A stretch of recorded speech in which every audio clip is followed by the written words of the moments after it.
Okay, massive chemtrails over the southwestern U.S. this morning, and this is just barely daybreak on the west coast.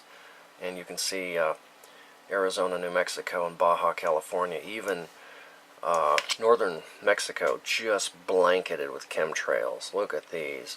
Even out in the Pacific, massive chemtrailing. And they are trying a new method to hide the HARP transmitter. If I go,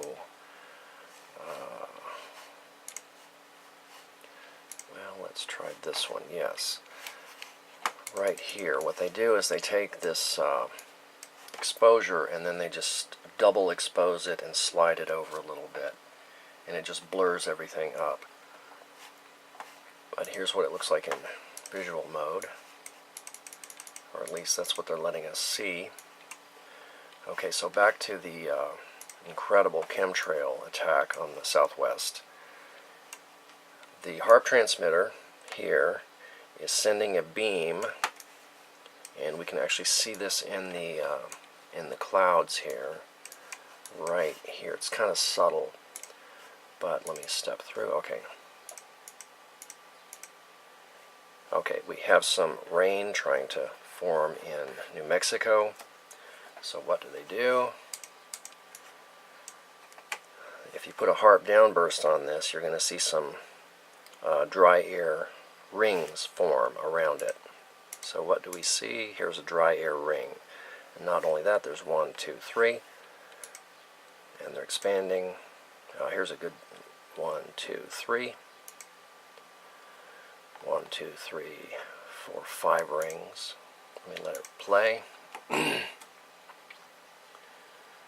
See how it kills this cloud storm complex before it can go into Texas. This has been going on for 4 years now. And the interesting thing also is what's happening in Texas. Let me get the right map. Well, let's go to visual mode. Whoops. Oh crap, press the wrong button. Anyway, Texas is having, at daybreak, there was this thunderstorm complex, and we can tell that by looking at the daybreak picture. And then they sent a HARP downburst with the linear clouds, and the local weatherman just came on, said that these were cold air gravity waves. Okay, sure. Okay. Cold air gravity waves. It's shown much more clearly in visual mode, I hope. Yeah, there it is. Okay, so at daybreak, this was actual thunderheads. You can see they're really tall. Stop this. Back up. And we see these, quote, gravity waves forming, and this storm complex disappearing.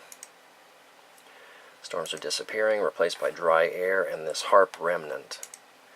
So, to me, this is saying that the HARP downburst is being used like an inkjet printer, back and forth. They're moving this hot spot in the ionosphere, creating this downburst of dry air, which killed the storm.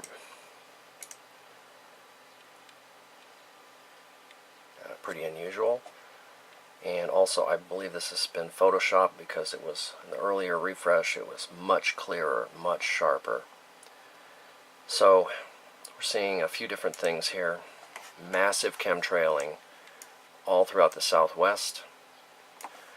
A new way of hiding the HARP transmitter by just kind of taking a snapshot, sliding it over, and superimposing that to blur everything out. HARP attack here with the outflow boundary rings showing in water vapor mode, and a HARP attack on a storm system in North Texas, and also we can see right here dry air being pressed down around this storm system. So it continues, just not a lot of changes as far as,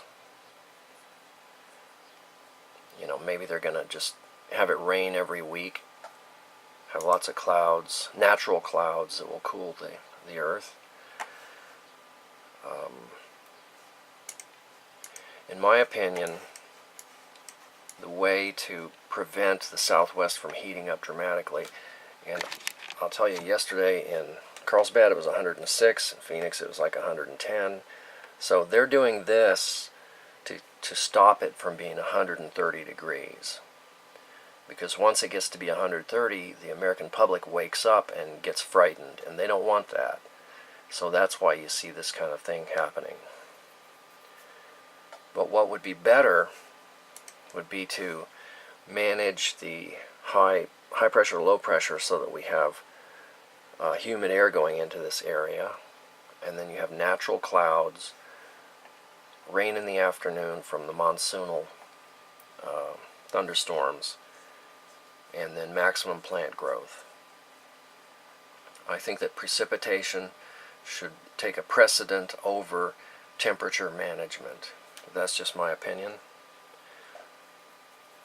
I will say one thing that's really important is that they have modified the jet stream now to keep this loop of the jet stream from blowing up into northern Alaska. And I am really amazed that they've done this. If we just zoom in a little bit.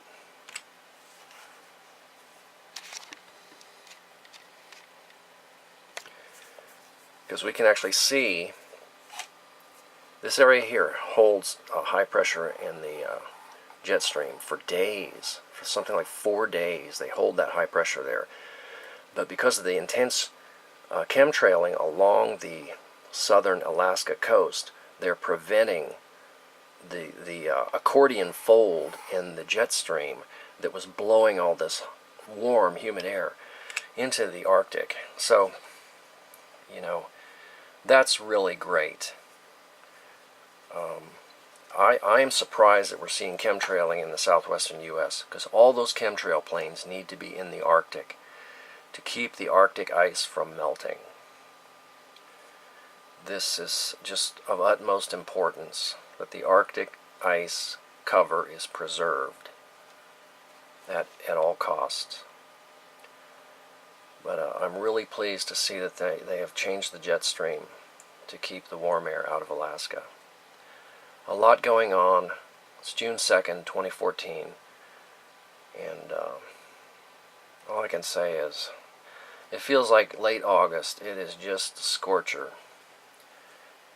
Thanks for watching.